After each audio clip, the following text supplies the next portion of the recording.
Done. The Rubik's Cube is turning 50 this month.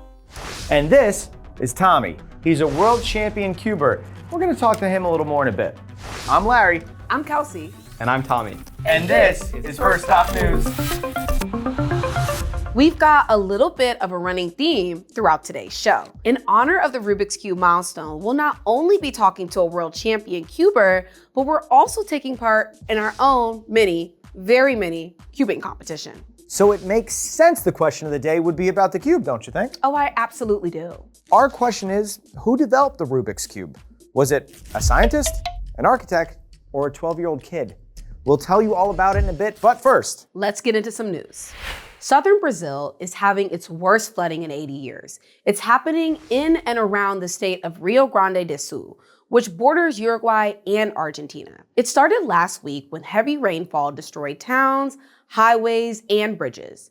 There were massive power outages and people couldn't access clean water.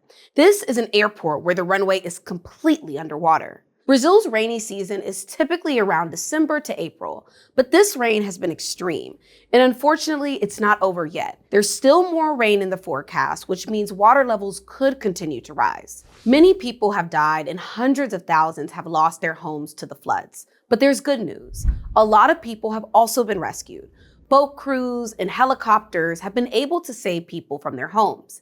Even a horse was saved after being stranded on a rooftop for 2 days. The Brazilian government just approved billions of dollars in emergency relief spending, and President Biden said the U.S. will also be able to send aid. there was a major light show going on in the night sky that made for some awesome shots and some wild colors. It's called the Northern Lights, and usually these are only visible near the North and South poles, but this week a massive solar storm pushed the lights much farther south than usual. People saw them in multiple parts of the US and even in areas of Europe and Mexico. The Northern Lights are known as Aurora Borealis near the North Pole, and the Southern Lights are called Aurora Australis. They are produced by energized particles coming off the sun that create a beautiful effect in the Earth's atmosphere. Solar activity is at its peak right now, which typically happens every 11 years. These storms could continue until the cycle ends, but it's not as likely that so many places will continue to see the colorful sky after this week. There's no reason to be concerned though. This solar activity doesn't affect us, but it can knock out power grids and satellites, like reports that some farming equipment broke down. This is going to be a fun run. Absolutely fun run. Our video of the day is from the Agility Championship at the Westminster Dog Show. This dog is named Nimble, which means agile, so they really nailed that one. Hold on, there we go. Get to the backside. There it is, that was a great turn. The crowd is going crazy. Cynthia's way out ahead. You got to get this dog on. They do. Are they going to get a sub 30? Oh my. Look at this. They Oh my will. gosh, they do.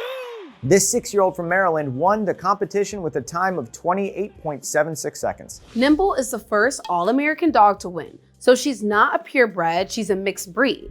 This Agility Championship is part of Westminster Week, which includes the Westminster Kennel Club Dog Show. And which dog won? The Best in Show winner at the 148th Annual Westminster Kennel Club Dog Show is the miniature poodle. This 3-year-old poodle named Sage is the reigning top dog. She beat out more than 2,500 other dogs from 200 different breeds. Each dog is judged by how closely they compare to their specific breed's official standard. The whole thing is a process of elimination, and the winning dog is named Best in Show. This may be known as the most difficult puzzle in the world, but once you get your hands on a Rubik's Cube, you may never be able to put it down. Celebrating its 50th anniversary this month, the Rubik's Cube has been fascinating and frustrating fans for years. With over 500 million cubes sold, it's the best-selling toy around the world. Hello guys, my name's James. I'm 10 years old and I live in New York City. My favorite type of Rubik's Cube is the 3x3. Out of all my cubes, I'd have to say my favorite type of cube is a 2x3. The thing I love most about cubing is just that you can just keep getting better and better. My favorite puzzle is the 2x2. I like this puzzle because it's fun and easy to learn. There is a whole world of speed cubers out there competing to solve the puzzle in record-breaking times. And this is Tommy Cherry. Tommy is not only a world champion cuber, but he's also a Guinness World Record holder for solving a cube blindfolded.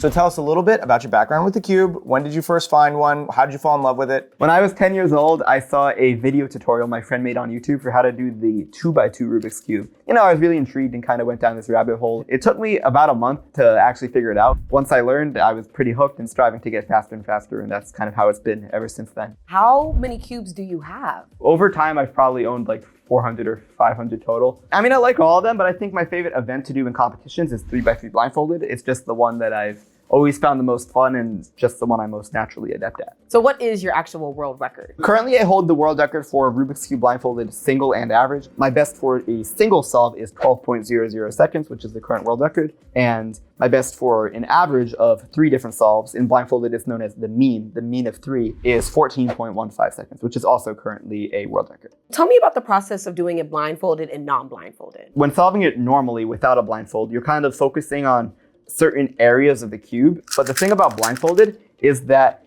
you start in a certain place on the cube. That place is known as your buffer. We memorize a string of letters and make words out of those letters to make it easier to memorize. And once we have this full string of words, then we can put our blindfold on and convert those words back to the algorithms that we're actually going to do, because different words correspond to different algorithms. How do you deal with frustration or with failure if you don't end up winning at one of these events? Or solving a cube your first time opening it out of the box. The general mindset I like to have is that, there will be more chances in the future. So even though I may be frustrated in the moment, if I take a small break to let it settle down and then come back in full swing, usually it ends up, getting better eventually. Is there anything that you feel like is misunderstood about the cube? One thing is that you actually don't really have to be good at math to solve it. It's a very common misconception that you have to be a genius to solve a cube. There are actually hundreds of thousands, if not millions of people around the world who have been able to figure it out. Another misconception is that when you solve the cube, you kind of go one side at a time, like you make all the white, for example, then all the blue.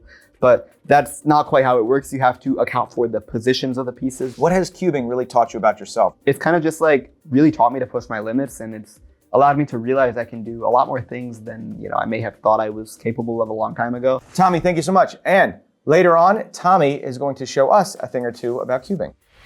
Have you ever seen one of these? It's called a Venus flytrap. They appeared about 65 million years ago, just after dinosaurs went extinct, and they're still around today. But maybe not for long. Some conservationists are worried that they could be endangered. Wait a minute, Kelsey, can plants be endangered? Oh, I'm gonna get to that, okay? Most plants get nutrients from the soil, but the Venus flytrap is a carnivorous plant. You nailed it though. Right? Carnivorous. Carnivorous. Doobie-doobie-doo-wop.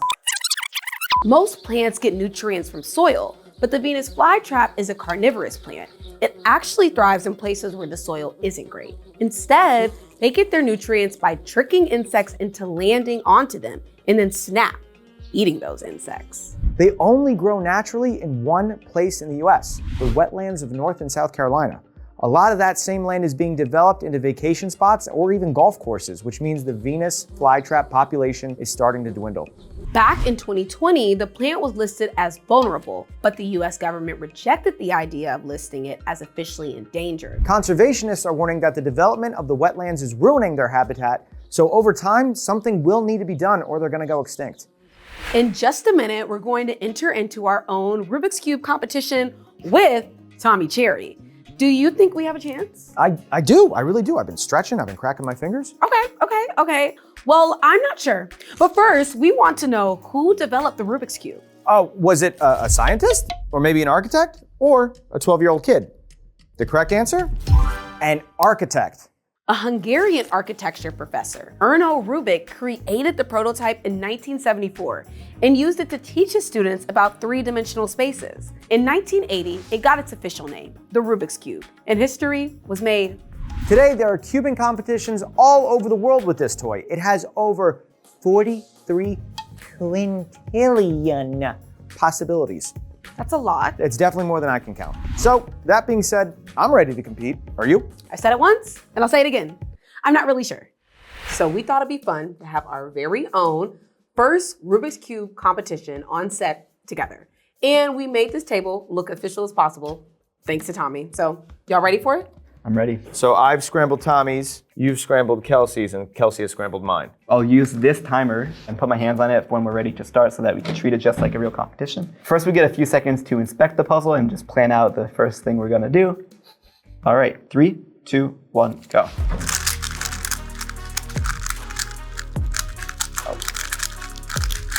We got him on the ropes. Yeah, I heard that. Oh, don't slip up, Tommy. Close, close. Okay, so that took how long for you to beat us? 9.71 seconds. All right, well, it was nice while it lasted. Let's even the odds a little bit, Kelsey. You brought your blindfolded here. Try that, and we will continue on our journey with our Rubik's Cubes. 3, 2, 1, go.